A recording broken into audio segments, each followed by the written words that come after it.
എന്നും മാറ്റത്തിൻ്റെ പാതയിൽ സഞ്ചരിക്കുന്ന രാജ്യമാണ് ദുബായ്. വ്യത്യസ്ത തരത്തിലുള്ള പരിപാടികൾ ഓരോ വർഷവും കൊണ്ടുവരും. ഇതിലൂടെ സഞ്ചാരികൾ കൂടുതലായി രാജ്യത്തേക്കെത്തും. സീസൺ, ഓഫ് സീസൺ എന്നിങ്ങനെ വേർതിരിവില്ലാതെ എപ്പോഴും ലൈവായി നിൽക്കുന്ന രാജ്യമെന്ന സവിശേഷതയും ദുബായ് നഗരത്തിന് അവകാശപ്പെട്ടതാണ്. ദുബായ് കിരീടാവകാശിയും ഉപപ്രധാനമന്ത്രിയും പ്രതിരോധ മന്ത്രിയും ദുബായ് എക്സിക്യൂട്ടീവ് കൗൺസിൽ ചെയർമാനുമായ Sheikh Hamdan bin Mohammed bin Rashid Al Maktoum കഴിഞ്ഞ ദിവസം ഒരു ഡിജിറ്റൽ പ്ലാറ്റ്ഫോം പ്രഖ്യാപിച്ചു. മൈ ദുബായ് കമ്മ്യൂണിറ്റീസ് എന്ന പേരിലാണ് പ്ലാറ്റ്ഫോം പ്രഖ്യാപിച്ചിരിക്കുന്നത്. ദുബായിലെ ജീവിത രീതി, വൈവിധ്യവും ഐക്യവും ആഗോളതലത്തിൽ പ്രതിനിധീകരിക്കാൻ വേണ്ടിയാണ് ഈ പുതിയ പ്ലാറ്റ്ഫോം കൊണ്ടുവന്നിരിക്കുന്നത്. വീഡിയോ തുടങ്ങുന്നത് തന്നെ ഫാൽക്കൺ പക്ഷിയുടെ കണ്ണിലൂടെ കാണുന്ന ദുബായ് നഗരത്തിൻ്റെ ചിത്രമാണ്. പിന്നീട് നഗരത്തിൻ്റെ വിവിധ സ്ഥലങ്ങളിൽ ആളുകൾ ഒത്തുചേരുന്നതും സംസാരിക്കുന്നതും കാണാം. നഗരവാസികൾക്കും സന്ദർശകർക്കും അവരുടെ അനുഭവങ്ങളും സാമൂഹിക സംഭാവനകളും പങ്കുവെക്കാനുള്ള ഒരു ഡിജിറ്റൽ വേദിയാണിത്. ദുബായിലെ വിവിധ സമൂഹങ്ങളെ ഒത്തുചേർത്ത് നഗരത്തിൻ്റെ പുരോഗതിയിൽ അവരുടെ പങ്ക് അടയാളപ്പെടുത്തുകയാണ് ഇതിൻ്റെ ലക്ഷ്യം. ഈ പ്ലാറ്റ്ഫോം ദുബായ് ഗവൺമെൻറ് മീഡിയ ഓഫീസിൻ്റെ നേതൃത്വത്തിലാണ് പ്രവർത്തിക്കുന്നത്.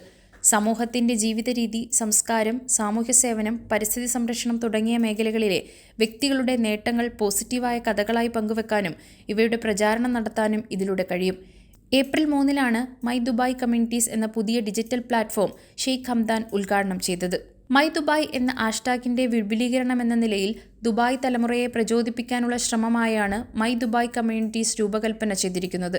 ഇത് ദുബായിയുടെ ദൃശ്യമാകുന്ന ചിത്രം മാത്രമല്ല, അവിടെയുള്ള ജീവിത മൂല്യങ്ങളുടെ പ്രതീകവുമാണ്.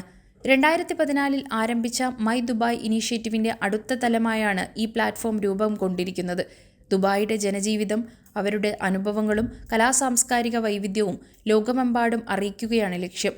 മൈ ദുബായ് കമ്മ്യൂണിറ്റീസ്.com എന്ന വെബ്സൈറ്റാണ് ഇതിനുവേണ്ടി തയ്യാറാക്കിയിരിക്കുന്നത്. മൈ ദുബായ് കമ്മ്യൂണിറ്റീസ് എന്ന ഇൻസ്റ്റഗ്രാം, ടിക്ടോക്ക് അക്കൗണ്ടുകളും പുറത്തിറക്കി.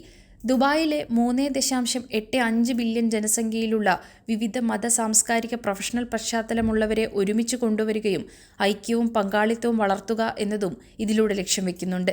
വിവിധ തരത്തിലുള്ള ആളുകളുടെ അഭിരുചിക്കനുസരിച്ചാണ് ഈ പ്ലാറ്റ്ഫോം തയ്യാറാക്കുന്നത്.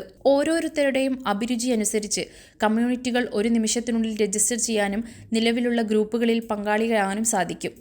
ഒരു നഗരത്തിൻ്റെ വിജയം അതിൻ്റെ കെട്ടിടങ്ങൾ കൊണ്ടും ഭൗതികമായ വളർച്ച കൊണ്ടും മാത്രമല്ല, മറിച്ച് അവിടെയുള്ള സമൂഹത്തിൻ്റെ ആത്മാവും ഐക്യവും കൊണ്ടാണെന്ന് പ്ലാറ്റ്ഫോം ഉദ്ഘാടനം ചെയ്തുകൊണ്ട് ഷെയ്ഖ് ഹംദാൻ പറഞ്ഞു.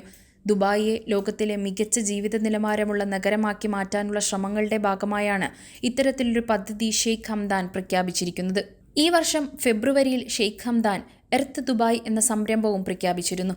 പുതിയ തലമുറയ്ക്ക് നഗരത്തിൻ്റെ പൈതൃകങ്ങളെക്കുറിച്ചുള്ള ആഴത്തിലുള്ള ബോധം നൽകുക, ദുബായിലെ നഗരത്തിൽ എത്തുന്നവർക്ക് എന്നും ഓർത്തിരിക്കാൻ സാധിക്കുന്ന അനുഭവങ്ങൾ സമ്മാനിക്കുക എന്നതായിരുന്നു ഇതിലൂടെ ലക്ഷ്യം വെച്ചിരുന്നത്.